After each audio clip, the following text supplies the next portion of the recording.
समय में जिसने एक ख्याति प्राप्त की कि क्या तू वो गोरखपुरिया बैल है जो घर से ही बाहर नहीं निकलेगा। जय हिंद दोस्तों, मैं एक्स सूबेदार जगदीश आज उस गांव में लेकर आया हूं जहां पर आदमिक और बलिदान का इतिहास रहा है। एक गोरखपुर उत्तर प्रदेश यूपी में है, एक गोरखपुर हिसार से करीब 27 किलोमीटर दूर हरियाणा में भी है। यहाँ पर बताते हैं कि कभी किसी टाइम में गुरु गोरखनाथ यहाँ आए थे, उनके चिन्ह आज भी यहाँ आपको दिखाए जाएंगे। साथ ही साथ आपको बताना चाहूँगा कि हरियाणा और इसके आसपास के क्षेत्रों में जैसे यूपी, राजस्थान, पंजाब में और पूरे भारत में ही फेमस है। क्या जब कोई आदमी काम नहीं करता है तब उसको कहा जाता है कि तू काम कर ले, और हरियाणवी भाषा में कहा जाता है क्या तू वो गोरखपुर वाला बलद है जो घर से नहीं निकलेगा।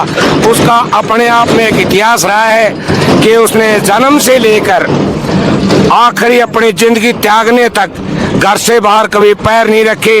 केवल मात्र वो सुबह सूर्य उदय के समय ही वो बाहर निकलते थे। शायद वो सूर्य को प्रणाम करते होंगे और वापस चले जाते थे। उसके साथ जो ब्राह्मण किसान जिसके घर में जन्म लिया, जन्म के बाद एक बार उसको व्यापारियों को बेचना चाहा, लेकिन लाख कोशिशों के बावजूद भी वो घर से बाहर नहीं आए।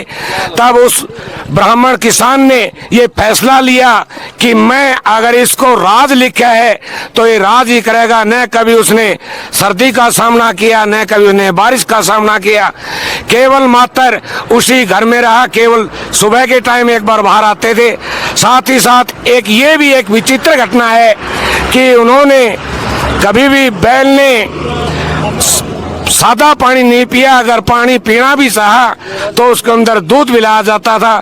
तो दोस्तों, आज उस पावन जगह पर ले जाने की पूरी कोशिश करूंगा और ग्रामीण वासी जो इसके बारे अभी मैं आपको वार्ड नंबर 13 के जनप्रतिनिधि पार्षद से रूबरू कराऊंगा जो गोरखपुर के बारे में, यहाँ के इतिहास के बारे में बताएंगे।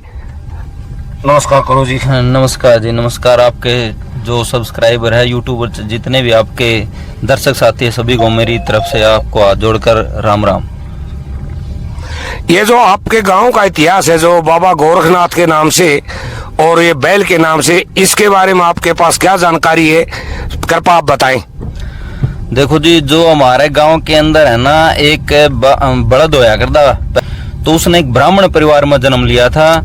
देवदन है हमारे बुड्ढा का नाम, उस परिवार में उसने जन्म लिया था। तो जब भी उसने बाहर निकालने की कोशिश करी तो फर्स्ट टाइम में निकाला तो बाहर नहीं निकला। तो फिर गांव वाले ने प्रयास कराया, कोशिश करी, उसके बाद भी वो नहीं निकला। तो फिर उसने लोगों के प्रति उसकी भावनाएं बढ़ गई। वह सोचा है हमारे लिए एक शिव का अवतार, हम इसको अब घर से बाहर नहीं निकालेंगे। तो 25 साल वो जीवित रहे। जब प्राण त्यागी उस टाइम पे भी वो उसका मंदिर है हमारे गांव के अंदर, बाबा गुरु गोरखनाथ के नाम से मंदिर है, जो बड़ा ऐतिहासिक मंदिर है। वहाँ का संडे के दिन काफी लोग पूजा पाठ करने के लिए आते हैं। पहले क्या था, पहले के जो लोग थे वो थोड़े अंधविश्वास में ज्यादा सक्रिय रहा कर दे। तो हमारे बाबा गुरु गोरखनाथ उस टाइम पाए तो वहाँ लोगों से इन चीजों से उनको दूर कराया और एक काफी आगे बढ़ चढ़कर लोगों ने भी उस चीज में हिस्सा लिया। और आने वाले टाइम के अंदर आज हमारा गांव गोरखपुर एक ऐतिहासिक गांव के नाम से जाना जाता है और बड़ी मान्यता हमारे गांव के अंदर बाबा गुरु गोरखनाथ की, जो लोग उसको तन मन धन हर श्रद्धा से उसको पूजते हैं। तो अभी जो आपके साथ में मास्टर जी हैं, ये अपना परिचय देंगे और बताएंगे कि वो जो समाधि उस बैल की है उसके बारे में जानकारी देंगे। नमस्कार जी, मैं संदीप कुमार। अभी फिलहाल मैं कलरख हूँ, जिला सूचना जनसंपर्क कार्यालय फतेहाबाद के अंदर। तो जी ऐसे है कि हमारे गांव के अंदर ये बैल था, तो डॉक्टर साहब ने पहले बता ही दिया इसके बारे में, इसके इतिहास के बारे में। तो उनको ये बैल को एक दो बार ऐसे बताया जाता है कि वे बेचा भी गया, लेकिन तमाम प्रयासों के बावजूद वो घर से बाहर नहीं निकले। तो जो हमारे दादाजी और के बैल हुआ करता, तो उसकी एक विशेषता थी कि वो सिर्फ सूर्योदय के टाइम ही अपने 2 पाँव है वो बाहर निकाला कर दे, और उसके बाद वो पूरी तरीके से कभी भी घर से बाहर नहीं निकले थे। उन्होंने अपने चौखट से बाहर कभी भी पूर्ण रूप से अपने शरीर को बाहर नहीं निकाला था। तो देखिए, जो भी आप देख सकते हैं कि डॉक्टर साहब हैं और कलक पहले मास्टरी का भी काम किया हुआ है, बच्चों को शिक्षा दी है। तो आप समझ सकते हो कि जो भी यहाँ पर आपके सामने जो दिखाया जा रहा है वो कोई काल्पनिक या किसी व्यक्ति विशेष के कहने से नहीं दिखाया जा रहा है। अभी आपको सतल पर ले चलूंगा जहाँ पर गुरु गोरखनाथ की एक कुआं है। बताते हैं कि उस कुएं में नहाने से दुख तकलीफ और जो शरीर की बीमारियां होती हैं वो दूर हो जाया करती हैं। साथ ही साथ उस समाधि को भी दिखाने की कोशिश करूंगा कि वो जो गोरखपुर का बलद जो भारत में फेमस है, जिन्हें अपने जीवन में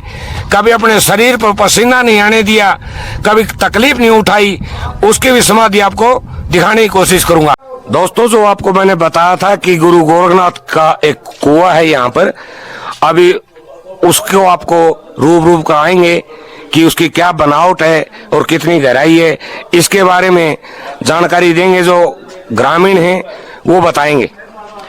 हाँ जी, मैं सभी दर्शकों को बताना चाहता हूँ कि हमारे गांव में जो बाबा गोरखनाथ की कुई है, यहाँ प्रति जो महीना है अमावस्या के दिन एक विशाल मेला लगता है। और जो गोरखनाथ की कुई है, इसके अंदर जो श्रद्धालु हैं हजारों संख्या में स्नान करने के लिए आते हैं कि यहाँ स्नान करने से जो है चर्म रोग भी दूर हो जाता है।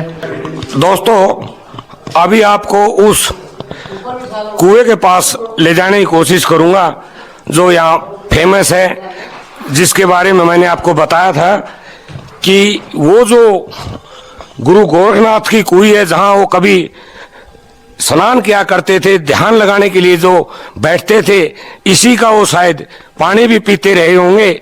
आप देखोगे कि ये जो कुई है, जो आज तो इसको आधुनिकता, क्योंकि बहुत पुराना है, इसको कुछ मोडिफाइड किया गया है, लेकिन ये वो कुआं है जिसके बारे में मैंने दर्शकों को बताया था। आज पानी का ऊपर और नीचे जाना तो आम रहता है। आज पानी की जो हाइट है वो शायद ऊपर आ गई है, लेकिन आज से करीब करीब ये मान के चलो कि जब ये गांव बना था, जब भगवान की असीम कृपा रही थी, तो ये ऐसी लोगों की मान्यता है कि इससे पुराना कुआं कोई और यहाँ है नहीं। जो गुरु गोरखनाथ की कुई है उसके बारे में महंत जी आपको अच्छे से बताएंगे और ये बता पाएंगे कि ये कितने साल पुरानी है, कौन सी युग की है। नमस्कार जी। नमस्कार जी। ये कुई तो प्राचीन गुरु गोरखनाथ जी की है। ये कुई पहले कच्ची थी। कच्ची कुई को मान लो गांव ने, पंचायत ने इसको पक्की किया, उस समय साफ किए, जिसमें त्रेता युग का पत्थर निकला था। उस पे आगे तो कोई पढ़ नहीं पाता था, त्रेता खाली पढ़ लेते थे। वो कोई कारण मान लो यहाँ कोई संभाल नहीं, वो पत्थर कुदरती पता नहीं कहाँ गया, कौन ले गया, क्या हो गया, गायब हो गया। बाकी गुरु गोरखनाथ जी का यहाँ चमत्कार है। खाज खुजली एनर्जी, जिसको औलाद नहीं होते, मैंने हर प्रकार की, जिसको जो दुखिया हो, अपने आस्था और भावना से यहाँ जो आएगा उसका सारी कष्ट दूर हो जाता है। ठीक। तो महंत जी ने बताया कि इस गुरु गोरखनाथ के कुई की एक आम धारणा और चलन भी है कि यहाँ पर अगर कोई दीन दुखी है किसी भी वजह से, अगर वो यहाँ के स्नान भर कर लेने से, ऐसा नागरिकों का मानना है, तो उसकी कायाकल्प हो जाती है, उसकी मनोकामना पूरी हो जाती है। बुजुर्ग गांव के जिनकी उम्र आज 83-84 साल के करीब है, ये इस बाबा गुरु गोरखनाथ की कुई के बारे में बताएंगे कि ये कब और कितने साल पुरानी है। नमस्कार जी। नमस्कार जी। ये साल पुरानी है तो मेरे को ध्यान नहीं। ये जेठ का महीना था, को आंधी थी नहीं, को दोपहरा दिन था, पीपल था बहुत बड़ा बताते हैं। पीपल बिना हवा के डांगर पशु बैठे थे, दिन ढलते डांगर पशु सारे उठ गए, पीपल बीचों बीच पट्या, अरे बीच में कोई लिख गई। और इसका जो हम आने थे सरेट लेंदे कच्ची कोई मन देखी से मेरा ताऊ लिया, हमने 5-4 ने खुलखुली हो रहा था काली खांसी, इसमें तो पिप्पी पानी काट के और हमने प्याई, हमारी खांसी ठीक हुई। ये दवाई थी इसकी। तो देखिए, ग्रामीणों ने, बुजुर्ग ने बताया है कि यहाँ कभी कोई पीपल रहा होगा, वो अचानक से पीपल के 2 हिस्से होने पर ये अपने आप ही बाबा गुरु गोरखनाथ की कुई का जन्म हुआ है। इसका कोई आधार किसी के पास नहीं है, कितने साल पुरानी है, कितने हजारों साल पुरानी है, लेकिन यहाँ की ये बात यहाँ ऋषि ने भी और गांव के मुखियाओं ने भी ये बताई है कि अगर कभी मौका मिलता है तो आप जरूर भी आकर इस गोरख धाम में अपना विजिट करें और यहाँ की जो मान्यता है अपनी समस्याओं का वो भी बताया जाता है, निदान होता है। सकते हो कि किसी कुएं के अंदर से अगर मोर बिल्ली अगर जिंदा निकलते हैं तो कोई चमत्कार ही होगा। आप समझ सकते हो कि इतनी गहराई के अंदर से जिंदा बाहर निकलना अपने आप में भी एक अचंभा है। साथ ही साथ जब ये कुआं काफी गहरा था, इसके अंदर अगर गलती से कोई गिर भी जाता था तो ऐसा मानना लोगों का कि आज तक उसके अंदर किसी की मौत नहीं हुई, वो जिंदा ही निकला। इसलिए इस पावन स्थल का अपने आप में भी रोचक इतिहास। गोरखनाथ का वो धूना भी दिखाने की कोशिश करूंगा और वो कच्ची मंडी जिसको एक मान्यता है, अगर किसी को किसी प्रकार की अगर कोई मनोकामना है या किसी प्रकार की कोई शारीरिक या जीवन में किसी प्रकार की कोई समस्या आती है तो बताते हैं यहाँ के ग्रामीण कि इसकी लिपाई भर कर देने से, यानी कि कच्ची मिट्टी की लिपाई कर देने से उसकी समस्याएं मिट जाया करती हैं। ये वो जगह है जहाँ बाबा गुरु गोरखनाथ महाराज का धूना है जो हमेशा प्रज्वलित रहता है।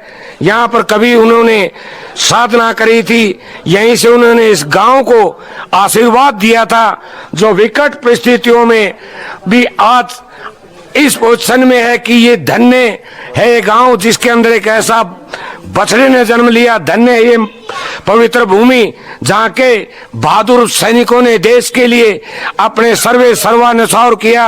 और साथ में ये यहाँ के ग्रामीण बताएंगे कि ये धूना कब से प्रज्वलित है और कितने सालों से आप इसको देखते आ रहे हैं। हाँ जी, हमें तो 83 साल की उम्र होगी तो हमें जिद के देखा है धूना ने न्यू कच्ची मुंडी में 2 लाख से थोड़ी सी कि मैं फर्क पड़ जाए कहते मेरी माँ इसको नहीं ब्याजी मिला तो 5 रुपये श्रेणी मान दूंगा, फट भैंस बह जाती है। हम तो इसकी ही मान्यता रखते हैं। तो देखा कि अगर किसी भी विकट परिस्थिति में भी इस धूने का आशीर्वाद और इसके साथ में बताया जाता है कि ये करीब करीब 3000 साल का ये धूना है जो हमेशा जलता रहता है। और ये वो कच्ची मंडी है, आप देख सकते हो कि यहाँ पर जो अपनी मन्नत मांगने के लिए आते हैं वो लोग इसको चारों तरफ से अपने हाथों से इसके मिट्टी की लिपाई करते हैं, जिससे कि ऐसी मान्यता है कि भगवान उनकी जो मनोकामना होती है वो पूरी हो जाती है। इसी के साथ में मैं आपको यहाँ के जो पूर्व में सरपंच साहब रहे हुए वो इसके बारे में बताएंगे कि ये कब से है और आप कितने साल से इसको मान्यता के अनुसार यहाँ क्या क्या होता है, कब मेले लगते हैं या कब यहाँ यज्ञ होते हैं, थोड़ा इसके बारे में बताएं। ये जो हम तो बुजुर्गों के अनुसार से आदिकाल से है, ये कच्ची मंडी धुनाड़ा के नाम से यहाँ पर पूजा होती है।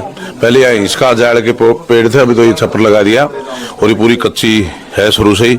इसके अंदर बाबा गोरखनाथ की जो तपस्या की वो राख की बनी हुई है और यहाँ एतवार चांदना एतवार को दूर दूर से लोग आते हैं और ये बताते हैं कि कहीं 100 हवन पूरे नहीं होते, लेकिन इस गांव ने 99 हवन पूरे कर लिए जो अभी तक 100 के 100 सही हुए, कोई विघटित नहीं हुआ। और बताते हैं कि 100 से ऊपर 101 रावण के भी यज्ञ पूरे नहीं हुए थे, यदि वहां जाते तो नगरी कांसी बन जाती है। तो यह भी मान्यता है कि आज तक कोई भी 100 यज्ञ पूरा करना, आपने देखा होगा कि महाभारत के बाद पांडव भी 100 यज्ञ पूरे नहीं कर सके थे। आपको पता होगा कि मेघनाथ भी युद्ध में जाने से पहले अपना पूरा यज्ञ नहीं कर पाया था। आपने देखा होगा कि यज्ञों की अपने आप में एक उस समय से लेकर नहीं आज आधुनिक तौर पर भी हम मान सकते हैं कि अगर कोई चीज है तो भगवान नाम की कोई चीज है तो इस संसार में है जो तीसरी ताकत भी कही जा सकती है। इस गांव का एक अपने आप में इतिहास ये भी है कि यहाँ 99 यज्ञ अभी तक संपन्न हो चुके हैं और भगवान की अगर असीम कृपा बनी रही तो यहाँ हमेशा यज्ञों के रिकॉर्ड भी बनते रहेंगे और यहाँ के लोग हमेशा संपन्न रहेंगे, जिससे एक भारत को नहीं पूरे संसार को शांति और भाईचारे का संदेश जाता है। में सो रहे हैं जिसको देखने के लिए दूर दराज से लोग आते रहते हैं। कोई यहाँ पर काल्पनिक या किसी प्रकार की झूठ का सहारा नहीं लिया जा रहा, क्योंकि ये पावन स्थल है। यहाँ पर कभी भी किसी भी आदमी ने, चाहे किसी भी प्रकार का हो, किसी पर्सनल फायदे के लिए या पर्सनल हितों के लिए अगर झूठ बोलता है, ये आस्था के साथ खिलवाड़ मानी जाएगी। अगर यहाँ कोई आकर अपना चैनल से या मीडिया कोई अपना वीडियो बनाता है तो गांव के मुखिया लोगों को साथ में लेकर ही बनाएं, जो कि आप देख सकते हो कि यहीं पर वो जगह है जहां पर चीर निंद्रा में हैं, जिनके एक फोटो रूपी, ताकि लोगों को पता चल सके कि इसके अंदर वो महानतम, वो किसान का दुलेरा आज भी है। आपको उस बैल की समाधि दिखाऊंगा और जिसके घर में जन्म लिया था उस परिवार के लोग भी आज आपको साथ में यहाँ दिखाने की कोशिश करूंगा, जो आपको बताएंगे कि यही वो बैल है जिन्होंने यहाँ अपने समय में, जिसने एक ख्याति प्राप्त की कि क्या तू वो गोरखपुरिया बैल है जो घर से ही बाहर नहीं निकलेगा। ये वो उनकी समाधि स्थल है, ये वो ग्रामीण हैं जिनने इस जगह को बताया है। और ये वो बुजुर्ग हैं 83-84 साल की उम्र के, जिन्होंने अपने जीवन में उस बैल को रूप देखा था। जिसके घर में उस बैल ने जन्म लिया था वो ब्राह्मण किसान मेरे साथ में, जो बताएंगे अपने दादा का नाम और उसके बारे में। जी, मैं रमेश कुमार, पुत्र राम गोपाल चंदाराम देवदन मेरे परदादा का नाम है। हमारे घर में इस बैल ने जन्म लिया था। भूरे रंग का बैल था ये, वो कभी घर से बाहर नहीं निकला। सफेद पानी पीता था, उसमें दूध डालना पड़ता था तब ये पानी पीता था। धन्यवाद। ये वही जगह है जिस बछड़े के बारे में, जिस बैल के बारे में बताया जाता, वो कभी घर से बाहर नहीं निकले। उन्होंने जन्म इसी जगह लिया था, जो कि एक्स सरपंच साहब इसके बारे में बताएंगे। देखो जी, ये वो जगह है, हवेली है दादा देवधन पंडित की। वो यहीं से उतरा के 2 पैर निकाल कर अपना सूर्य दर्शन किया करता था। आज ये बसने की वजह से खंडर के रूप में है। तो जो बुजुर्ग हैं हमारे, जो 83-84 साल के पूर्व में बीडीसी के मेंबर, जिन्होंने उस बैल को अपनी आंखों से देखा था, तो मैं उन्हीं से आपको एक बार रूबरू कराऊंगा ताकि वो बता सकें खेल के बारे में, उन्होंने कब और कब किस हाल में, और उनकी कैसा, क्या लंबाई थी, क्या चौड़ाई थी, क्या उनका रंग रहा होगा।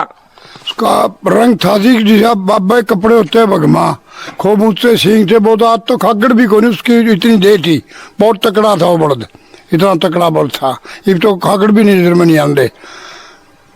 तो ये माने कि उसने जो आखिरी समय में सांस लिए, तो उससे पहले आप उसको बुढ़ापे के आसपास देख चुके थे। खूब देखा, जवान देखा हमने तो, वो खूब देखा। वो बड़द बहुत तकड़ा बड़द था, उसमें खासियत भी थी। दूसरा पशु आगे तो किमें पड़ेरा करे, दूसरा पशु की गारा नहीं खाया, आपका आगे धरदे हुए खा करता, दौड़ा पानी पींदा, और चाहे लासी गेट दी, चाहे दूध गेट दिया, तो किमें कुर्ता लड़ा दिया, वो पिया करता। बाकी आम पानी नहीं पिया होती। तो यही वो चौखट है जिसने अपने जीवन में केवल जब सूर्य निकलने पर ही इस चौखट को क्रॉस के इस दरवाजे से बाहर आया। इसके बाद वो हमेशा अंदर ही रहा। जब उन्होंने आखिरी सांस लिए, आखिरी टाइम जब भगवान के पास जाने का समय आया, उसके बाद ही जो आपको मैं दिखाया है उनकी समाधि। अभी मैं आपको जो गांव की एक पंचजमा परमेश्वर माने भगवान के रूप में जो पंचायत होती है, वो उस बछड़े के बारे में या उस बैल के बारे में बताएंगे, जो कभी घर से बाहर नहीं निकला, जिसके घर में जन्म लिया। उससे मैं रूबरू कराऊंगा, वो बताएंगे कि वो उनका जीवन काल कैसा रहा और उन्होंने उसके अंदर क्या क्या देखा, वो किस तरह के थे, उनका क्या कुछ जीवन में समाज के लिए वो क्या संदेश देना चाहेंगे। ऐसे है सर जी, दादा देवधन पंडित था, उसके गौ माता थी, वो उनकी पुरानी हवेली थी। उसके अंदर जब बच्चा जन्म लिया तो काफ़ी दिनों से वो बाहर नहीं निकली। तो वो बाहर लेके आए तो वो बछड़ा साथ नहीं निकला। तो उसके बाद में जब वो बछड़ा 2-2.5 साल के बाद में नथाया कुटाया, वो बाहर कोशिश की निकलने के नहीं निकला। उसके बाद वो एक बार बंजारे को बेच दिया, तो पूरी कोशिश के बावजूद भी दूसरे बैल के साथ गड़जोड़ करके जो निकाला तो गली के अंदर पसर गया। वो निकला नहीं तो गांव के कुछ लोगों ने कहा पंडित जी इसको आप छोड़ दो।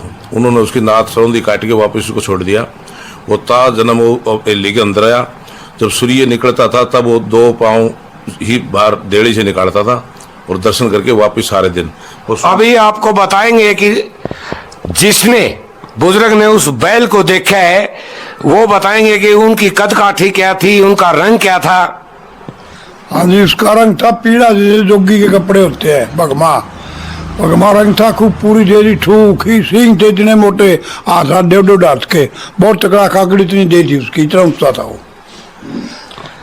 तो आपने देखा कि उसके बारे में, उसका रंग के बारे में, उसकी कद काठी के बारे में बताया गया और उसकी जो जानकारियां जो युवाओं तक पहुंची हैं वो भी मैं आपसे शेयर करना चाहूंगा। हाँ जी जी सर, हमारा दादापुरा के नाम से सर उसकी पूजा होती है। मौस पणवासी आज भी उसके नाम से दूध बरता जाता है, खीर बनाई जाती है, हलवा बनाया जाता है। और जो डॉक्टर साहब हैं वो इसके बारे में, क्योंकि एक डॉक्टर होना ही अपने आप में बहुत बड़ी बात है, तो वो गांव के साथ साथ में स्वास्थ्य और समाज का भी स्वास्थ्य और पशुओं के बारे में भी पूरी जानकारी रखते हैं, जो समाज के लिए एक संदेश है। देखो जी, हमारे गांव के अंदर जो मेरे दादा देवदन का बड़द था वो काफी प्रचलित है। जैसे मेरे ताऊ ने बताया, पूर्व सरपंच जग्गा जैलदार ने बताया, उसके बारे में बड़ी खूबियां बताई उसकी, जो आज भी हमारे गांव के लिए बड़ा चर्चा का विषय रहता है। हमारे गांव के लिए, पूरे हरियाणा के लिए चर्चा का विषय रहता है भाई के गोरप्रिया बड़द है, घर से बाहर निकला करो। तो आज भी इसकी पूजा होती है हमारे मंदिर के अंदर। जो बड़ा मंदिर है बाबा गोरखनाथ के नाम से, उसमें एक अच्छा मंदिर बना रखा है। उसका हम कोशिश कराएंगे, उसका जो थोड़ा मंदिर है उसमें भी रिनोवेशन वगैरह करवा के और उसको बढ़िया बनावा। और जो अपने जो ये चीजें अपने समाज में विलुप्त हो रही है, इस तरह की जो तथ्य है भाई, ऐसी चीजें संभव नहीं है, लेकिन आज हमारे गांव में युद्ध जीता जागता उदाहरण है कि आज भी हमारे गांव के अंदर वो पूरा प्रचलित है और काफी बढ़िया मंदिर। तो देखिए, जो गोरखपुर का इतिहास बताने में बाबूजी जो अभी प्रेजेंट में कल्लक हैं, इन्होंने बहुत बड़ा सहयोग किया। इन्होंने ही इसकी सबसे पहले चैनल को जानकारी दी जो मैंने आपको दिखाया है। इसकी जो पूरी यहाँ की जानकारी के लिए डॉक्टर साहब, सरपंच साहब, जेलदार साहब और बुजुर्गों ने जो मदद करी है, मैं चाहूंगा कि हर ग्रामीण, चाहे युवा बुजुर्ग कोई भी हो, वो अपने गांव का कोई छुपी हुई चीज जो इतिहास में किसी कांडवंश दर्ज नहीं हुई है वो बताएं। तो भाई साहब का इसके लिए मैं धन्यवाद करना चाहूंगा।